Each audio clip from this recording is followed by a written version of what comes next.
آج کل محترمہ یورپ گئی ہوئی ہیں، وہ کہیں بھی جائے اب اس کا علاج ممکن نہیں، وہ اب لاسٹ اسٹیج پر ہے مہرین۔ ڈاکٹر بنش نے نفی میں سر ہلایا، اس کے پیروں تلے زمین سرک گئی تھی۔ بنش کو اس کے چہرے کے تاثرات سے اندازہ ہوا کہ وہ شاکڈ رہ گئی ہے۔ لگتا ہے تم لا علم ہو اس کی بیماری سے، یہ بات اس نے مجھ سے کیوں چھپائی؟ اس کا گلا رند گیا۔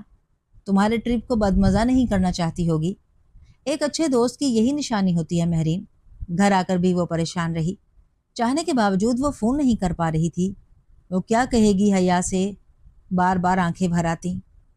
خود میں بات کرنے کا یارہ نہ رہا تو اسے میسج کیا، اب کیسی ہو حیا؟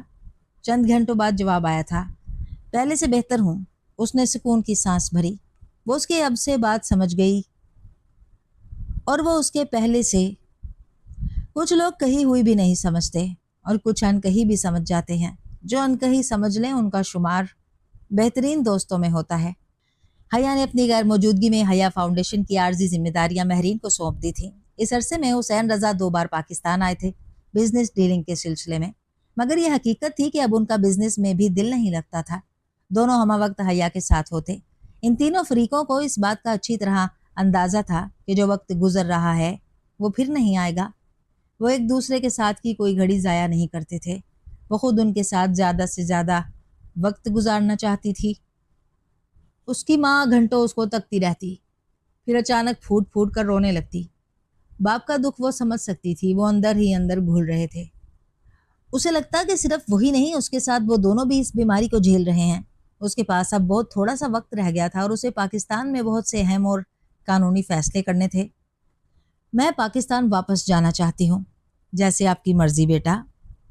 حسین رضا نے اختلاف نہیں کیا، مگر بابا پہلے عمرہ کریں گے، اس نے حتمی فیصلہ سنایا۔ ان تینوں نے جوش و خروش سے عمرے کی تیاری کر لی۔ بابا اگر حج تک مجھے مہلت ملی تو ہم حج بھی کریں گے، ورنہ آپ دونوں تو حج ضرور کرنا۔ وہ لرز اٹھے، کانپ گئے۔ کیسی باتیں کرتی ہے میری جان؟ حمیرہ پھوٹ پھوٹ کر رونے لگی۔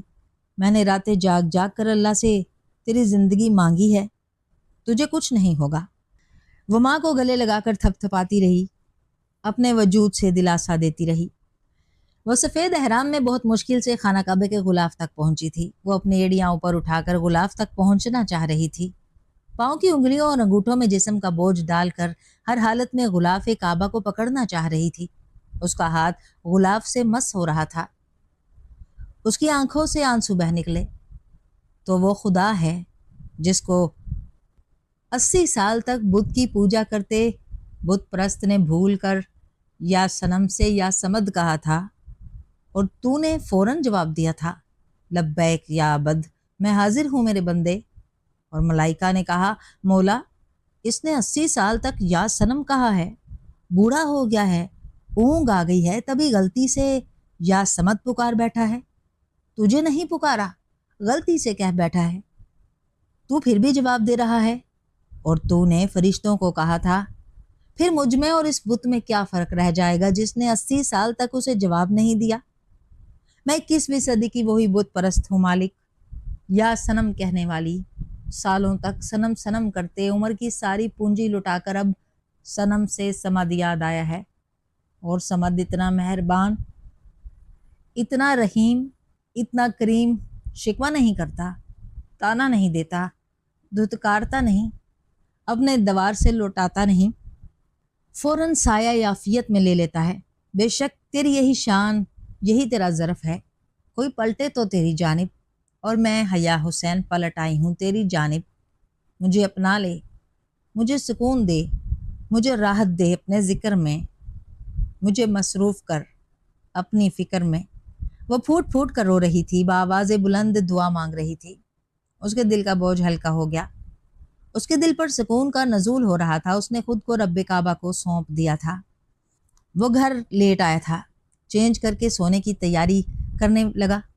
بیٹی کے کمرے میں آیا، اس کو پیار کر کے چادر ٹھیک سے اڑائی۔ اپنے کمرے میں آیا تو ماہم سو چکی تھی۔ کتنی پرسکون نیند تھی، زندگی کتنی مطمئن اور پرسکون ہے اس کی سنگت میں۔ اسے ماہم پر پیار آ رہا تھا۔ وہ چادر صحیح کر کے سونے کی تیاری کر رہا تھا جب میسج ٹون بجی۔ اس نے نہ چاہتے ہوئے بھی جماہی لیتے موبائل اٹھایا۔ حیا کا نام سکرین پر دیکھ کر ناگواری تو ضرور ہوئی، مگر کافی عرصے بعد اس کا میسیج آیا تھا، پڑھے بغیر نہ رہ پایا۔ سارے جھگڑے تھے زندگانی کے انیس، جب ہم نہ رہے تو کچھ بکھیڑا نہ رہا۔ زندگی جو میری آنکھوں میں جیتی تھی آنکھوں میں ہی مر گئی۔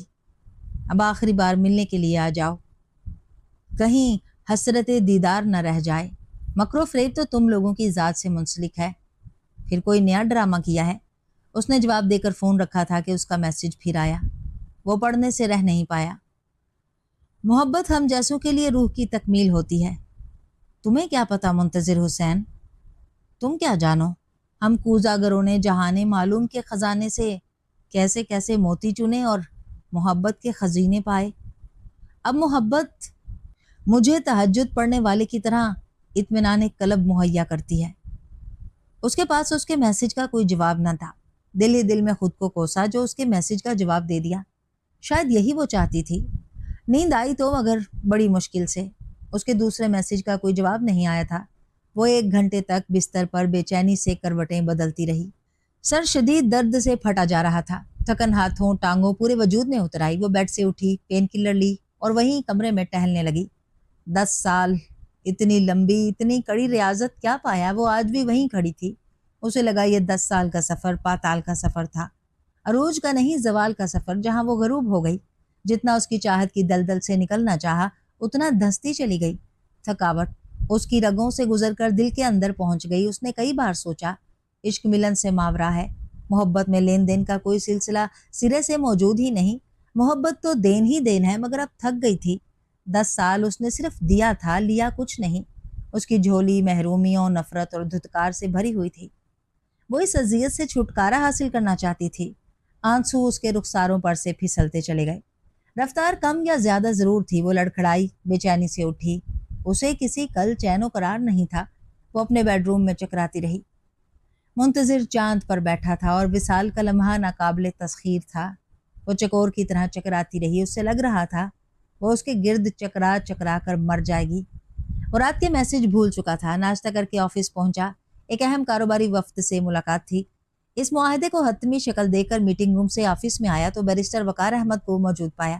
مصافحہ کر کے انہوں نے اس کے سامنے ایک فائل رکھی۔ حیا بی بی بیمار ہو کر ہاسپٹلائز ہو گئی ہیں۔ یہ وصیت نامہ ہے ان کا۔ انہوں نے اپنے حصے کی جائیداد کا کچھ حصہ آپ کی بیٹی مریم فاطمہ کے نام کر دیا ہے اور اکاؤنٹ میں ان کے حصے کی جو رقم بنتی ہے حیا فاؤنڈیشن کو ڈونیٹ کی ہے۔ ایک اور اہم بات، جب تک ان کے والدین حیات رہیں گے تب تک وہ حیا فاؤنڈیشن کے چیئرمین رہیں گے۔ ان کی وفات کے بعد بورڈ آف گورنرز کی سربراہی مریم فاطمہ کریں گی اگر وہ بالغ ہو گئیں، ورنہ ان کی بلوغت و تعلیم مکمل ہونے تک یہ ذمہ داری آپ نبھائیں گے۔ اور سب سے اہم اور خاص بات، حسین رضا اور حیا حسین کے نام باقی جو جائیداد ہے وہ حیا فاؤنڈیشن کو ڈونیٹ کر دی گئی ہے۔ بیرسٹر صاحب اور کیا کچھ کہتے رہے۔ اس کی سوئی ان کے اس جملے پر اٹک گئی تھی۔ حیا بیمار ہو کر ہاسپٹلائز ہو گئی ہے۔ اس سے آگے اس کی سمجھ میں کچھ نہیں آ رہا تھا۔ پتہ نہیں کیسے سائن کیے، کب وقار صاحب گئے۔ دل میں ایک انہونی سی کسک نے سر اٹھایا تھا۔ میں اس سے محبت نہیں نفرت کرتا تھا، پھر کیوں اس کی بیماری نے پریشان کر دیا؟ وہ حسب معمول گھر گیا، ماہم کے ساتھ شام کی چائے پی، لان میں مریم کو کھیلتے دیکھتا رہا۔ ماہم سے باتیں کر اپنا دھیان بٹانا چاہا۔ آپ کی طبیعت تو ٹھیک ہے؟ ماہم نے اس کی بے ربط بے دھیان سی گفتگو سے اندازہ لگایا۔ اس نے اس بات میں سر ہلا دیا۔ ریسٹ کر لیں، کام کی اتنی ٹینشن لیتے ہیں نا کہ اپنا خیال رکھنا ہی چھوڑ دیا ہے۔ وہ خاموش رہا، مگر اندر اندر حیا ہاسپٹلائز ہو گئی ہے کی گونج جاری تھی۔ ماہم نے ہاتھ سے پکڑ کر اسے لاڈ سے اٹھایا اور بیڈ روم میں لے آئی۔ پلیز کچھ دیر آرام کر لیں۔ اور وہ اس کے کہنے پر بچوں کی طرح آنکھیں موند کر لیٹ گیا۔ آہستہ سے دروازہ بند کر کے ماہم کمرے سے نکل گئی۔ اس نے پٹ سے آنکھیں کھول دیں۔ اس کے دل کے اندر دھڑکنوں سے بھی ایک اور آواز آ رہی تھی، حیا بیمار ہو گئی ہے۔ ہر طرف یہی شور تھا، حیا بیمار ہو گئی ہے۔ اس کا سر درد سے پھٹا جا رہا تھا۔ یہ اچانک کیسی بے چینی نے اسے آن گھیرا تھا؟ اس کے دل سے آواز اٹھی، اسے یہاں نہیں ہونا چاہیے، اسے حیا کے پاس ہونا چاہیے۔ وہ اپنی اس خواہش پر حیران رہ گیا۔ اس نے اپنے دل کو ٹٹولا۔ وہاں نفرت نہیں، اس کی جگہ ہمدردی مقیم ہو گئی تھی۔ وہ اس ہمدردی کو محبت کا نام دینے سے ڈر رہا تھا۔ میں بھلا کیسے اس سے محبت کر سکتا ہوں؟ وہ میرے والدین کے قاتلوں کی اولاد ہے۔ مگر وہ حیران رہ گیا جب دل نے یہ ماننے سے انکار کر دیا۔ دل تو اس وقت کچھ بھی نہیں سوچنا چاہ رہا تھا۔ اس وقت اسے صرف حیا حسین یاد تھی، جس نے اسے چاہا، اس سے ٹوٹ کر محبت کی، ایسی ٹوٹ کر کہ وہ خود ٹوٹ گئی۔ اس نے سیل فون اٹھایا، حیا کے نمبر پر کال کی۔ فون پر جواب موصول نہیں ہوا۔ اس نے بیرسٹر وقار سے فون پر ہسپتال کا نام پوچھا، گاڑی کی چابی اٹھائی اور باہر نکل آیا۔ آپ کہاں جا رہے ہیں؟ ماہم نے پوچھا۔ وہ اسے حیران ہی چھوڑ کر چلا آیا، اس کے سوال کا جواب نہیں دیا۔ اس کا دل نہیں چاہ رہا تھا کسی سے بھی بات کرنے کو۔ کوئی مجھ سے یہ ساری جائیداد، ساری دولت لے جائے، مجھے میری بیٹی کی زندگی دے دے، میں سب کچھ دینے کو تیار ہوں، حسین رضا کسی سے کہہ رہے تھے۔ اس نے ایک نظر اس ٹوٹے ہوئے شخص کو دیکھا۔ انہوں نے اسے روکا نہیں، نفرت کا اظہار نہیں کیا، خاموشی سے روم کی طرف اشارہ کر دیا۔ 10 سال تک انتقام لیتے لیتے نفرت کا جذبہ کہیں سرد ہو گیا تھا۔ ایک انسان بھلا کتنی نفرت کر سکتا ہے، جبکہ یہاں تو بندہ محبت سے بھی تھک جاتا ہے۔ وہ بھی نفرت کرتے کرتے تھک گیا تھا، اور وہ کیسی لڑکی تھی جب نفرت پا کر بھی نہ تھکی۔ وہ اندر داخل ہو رہا تھا جب مہرین باہر نکلی۔ وہ عین دروازے کے بیچ کھڑی تھی اور غصے سے اسے دیکھ رہی تھی۔ یہ بیماری دینے والے بھی آپ ہی ہیں، یاد ہے اپنا وہ ستم، دھکا دے کر ٹیبل کے کونے پر گرایا تھا؟ تب تو صرف درد دل ہوا، مگر پھر یہ ناسور بن گیا اس کی جان کا۔ اس کے پاؤں تلے سے زمین سرک رہی تھی، وہ کھڑا نہیں ہو پا رہا تھا۔ اوفو، ایک چھوٹی سی غلطی، اتنا بڑا ناسور۔ میں بھی قاتلوں کی صف میں آ کھڑا ہوا، ہوا میں معلق ہو رہا ہوں۔ سب سے بڑے ناسور تم ہو ظالم انسان۔ مہرین کا غصہ اسے غصہ نہیں دلا رہا تھا، وہ اسے حق بجانب تصور کر رہا تھا۔ اس کے پاس اپنی صفائی میں کہنے کو ایک لفظ بھی نہ تھا۔ حسین رضا نے بڑھ کر مہرین کو بازو سے پکڑ کر آگے سے ہٹایا۔ وہ اس کے لیے دروازہ کھول دیا۔ وہ سامنے بیڈ پر لیٹی تھی، بہت کمزور، نحیف، اور جب آخری بار سمندر پر ملا تھا تب تو وہ ٹھیک تھی۔ اچانک ان 2 سالوں میں کیا ہو گیا تھا؟ اس نے ہینڈل کی آواز پر اس طرف دیکھا تو حیران رہ گئی۔ وہ کسی مجرم کی طرح چھوٹے چھوٹے قدم اٹھا کر اس کے قریب آیا۔ مجھے یقین تھا منتظر حسنین، تم ضرور آؤ گے۔ اس کی آواز لرز رہی تھی، خوشی سے یا غم سے وہ اندازہ لگانے سے قاصر تھی۔ کیسی ہو؟ وہ بمشکل ایک جملہ بول پایا۔ اس کی آنکھیں نم ہو گئیں۔ منتظر حسنین کا عکس دھندلا پڑا تھا۔ دیکھا اس بیماری دل نے آخر کام تمام کیا۔ اس نے مسکرانے کی کوشش کی، مدھم آواز میں شکستگی جھلکتی تھی۔ زندگی میں پہلی بار اسے اپنی ہمت مجتمع کرنے میں دقت ہوئی۔ تم ٹھیک ہو جاؤ گی۔ سب سر بسر فریب ہیں، کیا ان کا اعتبار؟ یہ پیار، حسن و عشق، جوانی، محبتیں، اگر کوئی حقیقت ہے تو وہ صرف موت ہے۔ اس کے لبوں پر بڑی تلخ مسکراہٹ امڈی۔ وہ بیڈ پر دونوں ہاتھ رکھ کر اس پر جھکا۔ تم تو سراپا محبت ہو، اور محبت حیات کی نوید ہے۔ حیا حسین چند لمحوں تک اپنے اوپر جھکے منتظر حسنین کی آنکھوں میں اپنا مرجھایا ہوا عکس دیکھتی رہی۔ موت کیا ہے؟ ایک لفظ بے معنی، جس کو مارا زندگی نے مارا۔ لبوں نے جنبش کی اور منتظر حسنین کے پاؤں تلے سے ایک بار پھر زمین سرک گئی۔ لبوں نے جنبش کی اور منتظر حسنین کے پاؤں تلے سے ایک بار پھر زمین سرک گئی۔ وہ ڈھارس دینے میں ناکام ہو گیا۔ اس کی سالوں پر محیط نفرتیں، دھتکاریں بھوت بن کر اس کے ارد گرد ناچنے لگی۔ حیا کی موندی ہوئی آنکھوں کے کونے سے ایک بے آسرا آنسو نکل کر کن پٹی میں گم ہوا۔ منتظر حسنین کے گرد پچھتاووں کا گھیرا تنگ ہونے لگا۔ انکل، پتہ نہیں وہ ظالم کیا کرے گا اس کے ساتھ؟ مہرین تڑپ رہی تھی۔ کچھ نہیں کرے گا بیٹا، میں نے آج اس کے اٹھتے قدموں سے جان لیا ہے۔ آج وہ جیتا ہوا نہیں، جیتی بازی ہارا ہوا لگ رہا ہے۔ اسی وقت وہ باہر نکلا تھا۔ مہرین فوراً کمرے کے اندر گئی۔ حیا اسے دیکھ کر مسکرائی۔ کیسی طبیعت ہے اب؟ دیکھا، میں نہ کہتی تھی وہ ہار جائے گا میری محبت سے۔ سوال کا جواب کچھ اور آیا۔ اسے ہارنا ہی تھا۔ نفرت محبت کا مقابلہ نہیں کر سکتی، ہار جاتی ہے۔ اس نے جھک کر اس کی پیشانی چومی۔